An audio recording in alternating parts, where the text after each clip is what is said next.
Assalamualaikum warahmatullahi wabarakatuh. Perkenalkan kami dari kelompok 3, yang beranggotakan 5 orang, di antaranya ada Intan Nur Sahara, Yan Asher, saya sendiri Muhammad Surya Naofal, Muhammad Zian dan Nadira Nur Agiska, dari Prodi PKN PPG Prajabatan tahun 2022, Universitas Pendidikan Indonesia. Kali ini kelompok kami akan membahas mengenai topik 5, ruang kolaborasi, pemahaman peserta didik dan perkembangannya.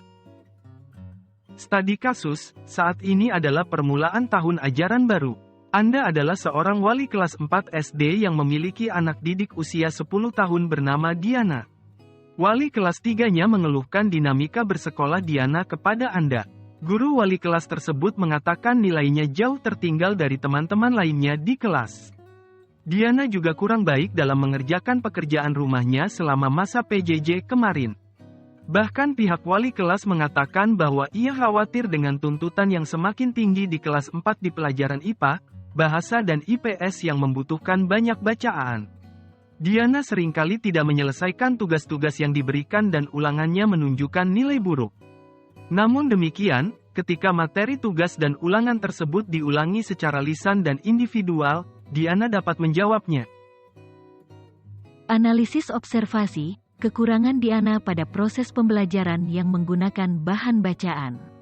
Sedangkan, kelebihan Diana, proses pembelajaran yang menggunakan bahan suara atau lisan, tujuan pemecahan masalah, supaya Diana dalam prestasi belajarnya meningkat.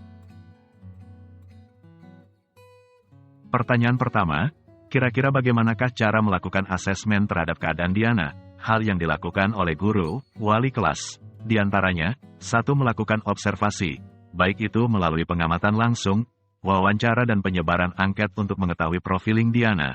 2. Melakukan asesmen diagnostik untuk mengukur prestasi belajar Diana, baik itu secara sumatif dan formatif secara checking out dan finding out.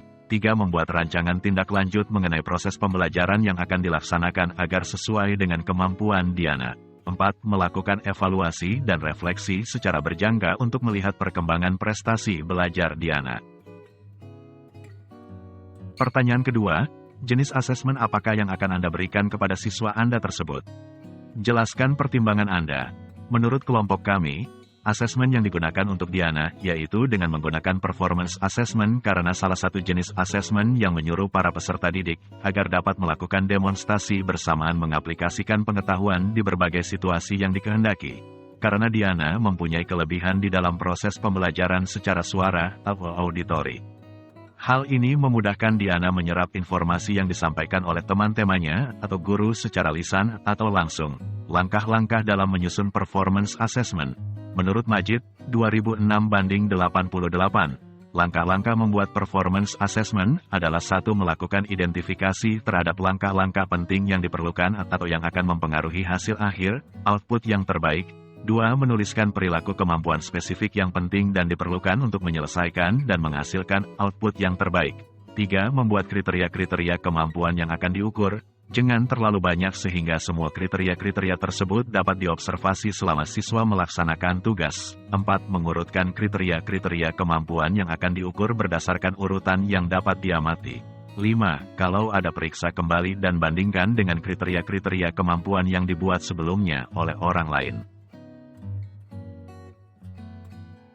Pertanyaan ketiga, kesimpulan apa yang Anda dapat tarik dari asesmen yang Anda desain dan lakukan tersebut? Di dalam suatu proses pembelajaran peserta didik mempunyai kemampuan yang berbeda-beda. Maka, pendidik harus mampu membuat metode, strategi pembelajaran serta asesmen yang sesuai dengan tujuan pembelajaran, yang dengan melihat kemampuan peserta didik, yaitu salah satu contoh kasusnya Diana, lihat kelebihannya di auditori dan kekurangannya di bacaan.